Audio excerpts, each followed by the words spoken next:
have to stand up. And I'm just reaching out to those business owners. You've got to stand up. If we roll back the tape of the media back to the beginning, what was the goal? Flatten the curve. Was it flatten the curve? 15 days. I think it was flatten the curve of people dying. Yeah. And they had the death toll rolling every day. And somewhere along the line, people stopped dying as much. And so they started putting up the cases. And they keep changing, you know, what's the goal? And we can't keep changing the goal. And there's a cost, obviously.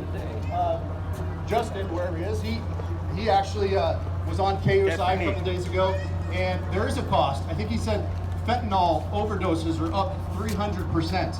I did a little research online, and I found that suicides in some areas are up 900%. Good Lord. So there is a cost. If we're talking about saving lives, locking down isn't going to save lives. It's going to cost more lives. Right. Yes. For every $10 to $24 million of Americans' income, as a total, as that drops, 7,200 lives will be lost to suicides, to domestic violence, to child abuse, to all of those things that we've been talking about. So how does that work? Okay, we're going to shut down to save, yes, every life is important, but we're going to shut down to save 10 lives, but we're going to cost thousands more lives in these other things. So we just can't do that. We can't do it. And I'm challenging every small business owner to remember your dream of helping people and to not shut down, to keep your business open. Woo. Yes, right. So yes, the cases are rising, and I think we had our highest ever day of cases, but the death rate remains stable at about 926 from the very beginning of this. 926 people have died from COVID. And I read somewhere, and maybe you know this, but less than 100 were strictly COVID. Does that sound familiar? Like 45. Very familiar. So how is that justified? It is not justified. So we need to protect, we have to protect those that will be harmed by the virus. And who are those? The older population, over 70, over 80. So those people need to be extra safe, and we need to be extra safe around them. But the rest of us who are free Americans, we need to continue to be free. So tell your business owner friends to open up. You know, they have leverage, like ABC, that holds the liquor licenses.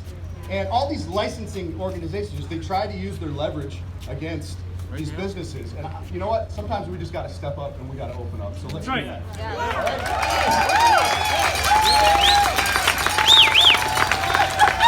Thank you, Peter, so much. And thank you so much for willing to take those misdemeanors on behalf of the people of San Diego. So for Peter to support him, I'm going to say open. You're going to say gyms. Open Gym. Open Gym. Open Gym. All right. 10 burpees, let's go. So they always say follow the science. So we have doctors and we have nurses coming up too. So the founder of 1776, Dr. Courtney Williams.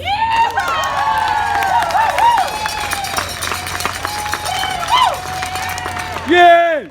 All right, San Diego. Wow, what an honor to be here. First off, you know, I feel like I don't know my own name lately because we've been going all over the United States. We were in Phoenix for a couple of days, and last weekend I got home for about 2 hours, packed a bag, and then we were on a red eye to DC. And it's amazing to feel patriots like you guys who are coming together to say, you know what?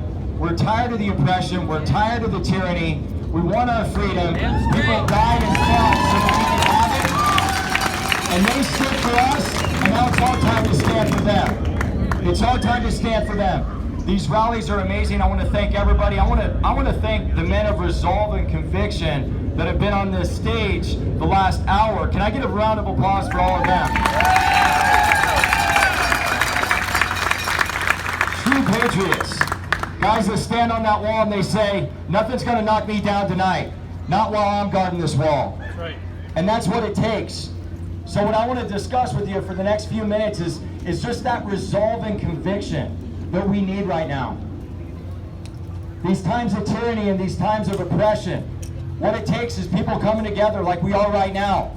But it takes that 24 hours a day, 7 days a week, because even after Donald Trump wins this election, even